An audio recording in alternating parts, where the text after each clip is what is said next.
Hi friends, അപ്പോൾ ബ്രൂത്ത കാട്ടക്കാൻ ട്രാവലിലേക്ക് എല്ലാവർക്കും സ്വാഗതം.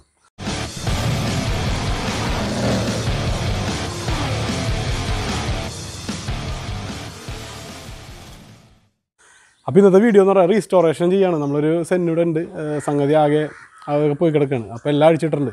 അപ്പോൾ അഴിച്ചിട്ടേക്കണമെന്ന് തന്നെ തുടങ്ങാം. ഇതുണ്ടോ, ഇവിടെ ഡോർ പാഡ് അഴിച്ചിട്ടുണ്ട് കേട്ടോ. ഡോർ പാഡിൻ്റെ കൊലം നോക്കി, ഇതുണ്ടോ ആകെ പോയേക്കാം. ഇതിപ്പോൾ നമ്മൾ വേറെ ഡോർ പാഡ് ബുക്ക് ചെയ്തിട്ടുണ്ട് ആൾ. അപ്പോൾ ഇതൊന്നും എനിക്ക് കയറ്റണില്ല, ഞാൻ നല്ല ഡോർ പാഡിൻ്റെ കോലം കാണിച്ചു തന്നെ. എല്ലാം പോയി കിടക്കാം കേട്ടോ. ഡോർ പാഡ് ഏറ്റവും ആവശ്യമായിട്ട് കണ്ടേക്കുന്നത് ഇതാണ്. ഇതേ കണ്ടോ, എല്ലാം പോയി. പിന്നെ ഇത് ഡാഷ് ബോർഡ് ഇവിടെ ഊരിയിട്ടുണ്ട്. ഇപ്പോൾ ഡാഷ് അഴുക്കൊക്കെ പിടിച്ചിട്ട് ഇപ്പോൾ ഒന്ന് കഴുകി സോപ്പ് പൊടിയാക്കിയിട്ടൊക്കെ ഒന്ന് കഴുകി നോക്കണം എങ്ങനെ ഉണ്ടാവുമെന്ന്. പിന്നെ ഇത് ഇവിടെ സീറ്റും പിന്നെ പുതിയത് ചെയ്യാണ്, കുഷ്യൻ ചെയ്യണം. കാരണം റെക്സിൻ ഇത് കണ്ടോ, ഇത് ചെയ്യണം.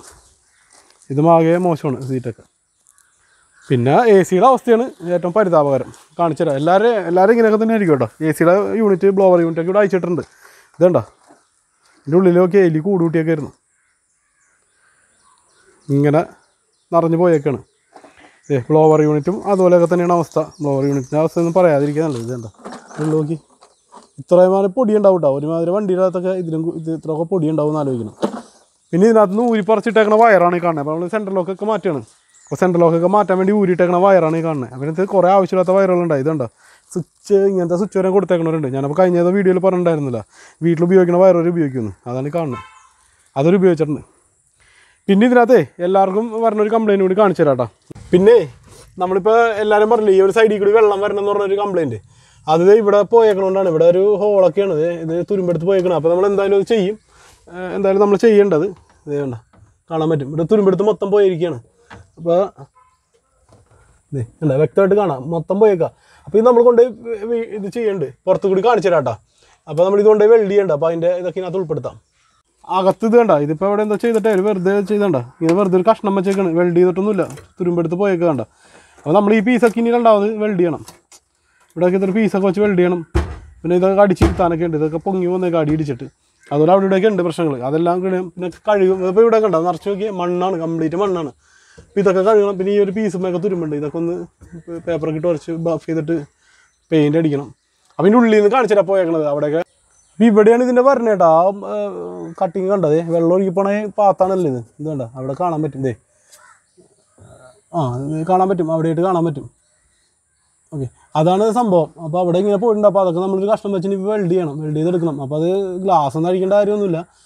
എല്ലാവരും പറഞ്ഞാൽ വിൻഡ്ഷീൽഡ് അടിക്കണമെന്നൊക്കെയാണ്. അതൊക്കെ വെറുതെ പറയണം. വിൻഡ്ഷീൽഡ് ഒന്നും അടിക്കാണ്ടൊക്കെ ചെയ്യാനൊക്കെ പറ്റും. അപ്പോൾ ഇതിന് മൊത്തത്തിൽ ചെയ്യണം. പിന്നെ അത് ട്രേ കണ്ട, ട്രേ അവസ്ഥ മോശമാണ് ബാറ്ററി ട്രേയുടെ. ഇതിപ്പോൾ നോക്കണം, അഴിച്ചെടുത്ത് നോക്കണം. ഒരുപാട് തുരുമ്പ് കുഴി വീണിട്ടില്ല എന്നുണ്ടെങ്കിൽ നമ്മൾ ഇതൊന്ന് പെയിൻ്റ് അടിച്ചാൽ മതിയില്ല, എന്നുണ്ടെങ്കിൽ ഇത് മാറ്റിക്കളയാം, വലിയ വില വരണില്ല. പിന്നെ എ സി കംപ്ലീറ്റ് ചെയ്യാനുണ്ട്. എ സിയുടെ അകത്ത് ഞങ്ങൾ അയച്ചാൽ കളഞ്ഞിരുന്നു. കംപ്ലീറ്റ് ഓയിലൊക്കെ ബ്ലോക്ക് ആയേക്കാണ് എ സിയുടെ അവസ്ഥ. പിന്നെ കാർബറേറ്റർ ഈ ഭാഗങ്ങളെല്ലാം പ്രശ്നമാണ്. ഇത് കണ്ടോ, ഇവിടെ ഇത്തിരി തുരുമ്പാണുണ്ട് ഈ ഭാഗത്തൊക്കെ. അപ്പോൾ ഇങ്ങനെയുള്ള ഭാഗമൊക്കെ ശ്രദ്ധിക്കണോട്ടോ നമ്മളെപ്പോഴും. അവിടെയൊക്കെ തുരുമ്പുണ്ട്. പിന്നെ കാർബറേറ്റർ മൊത്തം ക്ലീൻ ചെയ്യാനുള്ളതാണ്. ഇത് 2001 മോഡലാണ്. അപ്പോൾ അങ്ങനെ കുറച്ചധികം പണികൾ ഇതിനകത്തുണ്ട്. അപ്പോൾ നമുക്ക് ഓരോന്നോരോന്നായിട്ട് ചെയ്യണം എങ്ങനെയാണെന്നൊക്കെ നോക്കാം. ഓക്കെ, ഈ വണ്ടിയുടെ ഒരു കാര്യം എന്ന് പറഞ്ഞു കഴിഞ്ഞാൽ നമ്മൾ ഇതിനകത്താണ്ട ഈ പറഞ്ഞ എല്ലാ ആക്സസറീസും സെറ്റ് ചെയ്യാൻ പോണത്. അതായത് 2D സെറ്റ് ഉൾപ്പെടെ ഈ വണ്ടിയിലാണ് സെറ്റ് ചെയ്യാൻ പോണത്. അപ്പോൾ ഇതൊക്കെ ഇതിൻ്റെ പുറകെ വരും ഓരോ വീഡിയോസായിട്ട്. നമ്മൾ റീസ്റ്റോർ ചെയ്യണ വീഡിയോ, പിന്നെ അതുപോലെ വെൽഡ് ചെയ്യണ വീഡിയോ എന്തായാലും ചെയ്യാട്ടോ നമുക്ക്. കാരണം എല്ലാവരും ചോദിച്ചിരുന്നത് വെൽഡ് ചെയ്യാനായിട്ട് ഉള്ള പ്രശ്നങ്ങളൊക്കെ കുറേ പേര് ചോദിച്ചിരുന്നു. അപ്പോൾ അത് നമുക്കൊന്ന് വെൽഡ് ചെയ്യണ വീഡിയോ ഒക്കെ എടുക്കാം. പിന്നെ അതേപോലെ തന്നെ ഇത് കഴുകണം, മൊത്തം കഴുകണം, ഉള്ളൊക്കെ കഴുകുക. പിന്നെ എഞ്ചിൻ കഴുകണം എങ്ങനെയാണ്. പിന്നെ മെയിനായിട്ടൊരു കാര്യമുണ്ട്, നമ്മുടെ കാർബറേറ്റർ ഡിസ്ട്രിബ്യൂട്ടർ ഓയിൽ സീൽ ലീക്കാണ് ഇവിടെ കംപ്ലീറ്റ് കേട്ടോ. അപ്പോൾ എല്ലാം കോംപ്ലിക്കേഷനായിട്ട് നിൽക്കുന്ന ഒരു സാധനമാണ് ഈ കാർബറേറ്ററിൻ്റെ ഇൻസൈഡ് ഓയിൽ സീൽ മാറാൻ പറ്റുമോ, ഔട്ട് സൈഡ് ഓയിൽ സീൽ, ഇങ്ങനെയുള്ള പ്രശ്നങ്ങൾ. അപ്പോൾ ഇത് നമ്മൾ റീസ്റ്റോർ ചെയ്യുന്നുണ്ട് കംപ്ലീറ്റ്. അപ്പോൾ ഇതിൻ്റെ ഒരു വീഡിയോ അങ്ങനെ എല്ലാം പാർട്ടായിട്ട് ഈ വണ്ടിയുടെ വരുന്നുണ്ട്. അപ്പോൾ എനിക്ക് തോന്നുന്നത് ആൾമോസ്റ്റ് എല്ലാ വർക്കും അതിനകത്ത് തന്നെ ഉണ്ടാവും. അപ്പോൾ നമുക്കിനി ഇതിൻ്റെ തുടരെയുള്ള വീഡിയോകളായിട്ട് കാണാം. അപ്പോൾ ഇതിനകത്ത് എ സിയുടെ വീഡിയോ പിന്നെ നമുക്ക് ചെയ്യേണ്ട ആവശ്യമില്ല. കാരണം നമ്മൾ എ സിയുടെ വീഡിയോ ആൾറെഡി ചെയ്തിട്ടുള്ളതാണ്. റീസ്റ്റോറേഷൻ ഫുള്ള് 5 പാർട്ടായിട്ട് തന്നെ ചെയ്തിട്ടുള്ളതാണ്. അതുകൊണ്ടാണ് ഇതിനകത്ത് ഡാഷ്ബോർഡ് അടിക്കുന്ന വീഡിയോ ഒന്നും ഉൾപ്പെടുത്താൻ. അപ്പോൾ അതൊഴിച്ച് ബാക്കി എല്ലാ വീഡിയോസും ചെയ്താൽ മതി. കാരണം അത് ചെയ്ത വീഡിയോ പിന്നെ നമ്മൾ ചെയ്യേണ്ട ആവശ്യമില്ല, വെറുതെ കണ്ടുകൊണ്ടിരിക്കാന്നേ ഉള്ളൂ. അപ്പോൾ നമുക്ക് എന്തായാലും അങ്ങനെയുള്ള ഇതിൻ്റെ വീഡിയോകളൊക്കെ ആയിട്ട് ഇനി അടുത്ത വീഡിയോസിൽ കാണാം. ഓക്കെ.